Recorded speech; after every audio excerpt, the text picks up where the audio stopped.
শিক্ষার্থী বন্ধুরা, আশা করি তোমরা সবাই ভালো আছো। আজকের ক্লাসে আমরা যে প্রশ্নটা সমাধান করব, প্রশ্নটা আমরা একটু দেখে নিই।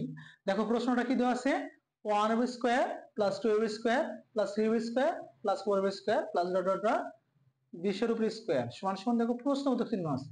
অর্থাৎ আমাদের এখানে যতগুলো পদ আছে সবগুলো পদের সমষ্টি বের করতে বলা হয়েছে।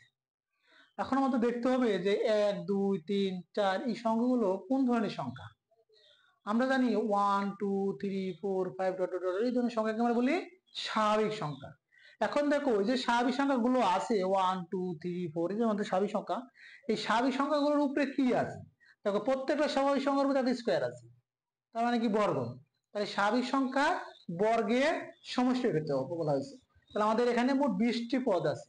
তাহলে 20টি স্বাভাবিক সংখ্যার বর্গের সমষ্টি আমাদের বের করতে হবে। তাহলে স্বাভাবিক সংখ্যার বর্গের সমষ্টি নির্ণয়ের সূত্র কি জানি আমরা?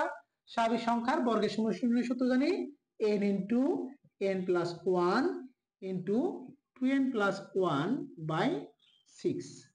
এটা হচ্ছে স্বাভাবিক সংখ্যার বর্গের সমষ্টি নির্ণয়ের সূত্র। এখন দেখো n এর মানটা কত হবে?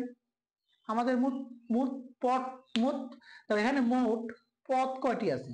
আমাদের এখানে মোট পদ আছে 20টি, মানে বিশ্ববন্ধক আছে 20টি পদ। তাহলে n এর মান হচ্ছে 20 ইন্টু আবার n এর জায়গায় আমরা 20 বসিয়ে দিলাম প্লাস 1। একইভাবে আমরা এই n এর জায়গায় তো 20 বসিয়ে দেব, 2 ইন্টু 20 প্লাস হচ্ছে 1। তো নিচে কি আছে আমাদের?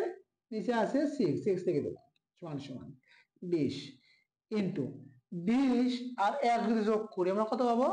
20 আর 1 যোগ করলে পাবো আমরা 21 ইন্টু এই 2 দিয়ে 20 গুণ করব।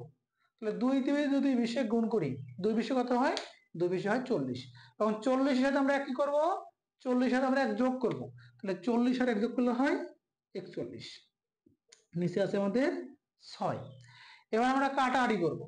দেখো এই 20 কে আর 6 কে কোন সংখ্যা দিয়ে ভাগ করা যাবে? 2 দিয়ে ভাগ করা যাবে। তাহলে 2 দিয়ে 20 ভাগ 2 দিয়ে 6 ভাগ করলে হয় 3 আর 2 দিয়ে 20 ভাগ করলে হয় 10। এবার এই 3 দিয়ে 21 কে কেটে দেব। তাহলে 3 21 এর মধ্যে কবার যায়? 3 21 এর মধ্যে যাচ্ছে 7 বার। এখন আমরা গুণ করে দিলে আমাদের উত্তর মিলে যাবে। তাহলে এটা এটা এটা 41 7 আর 10 গুণ করবো। এখন কত আসে? 7 একে 7, 7 আর 4 গুণ করলে হয় 28। এখন এই 228 সাথে 10 গুণ করলে হয় 3870। এই অ্যান্সার।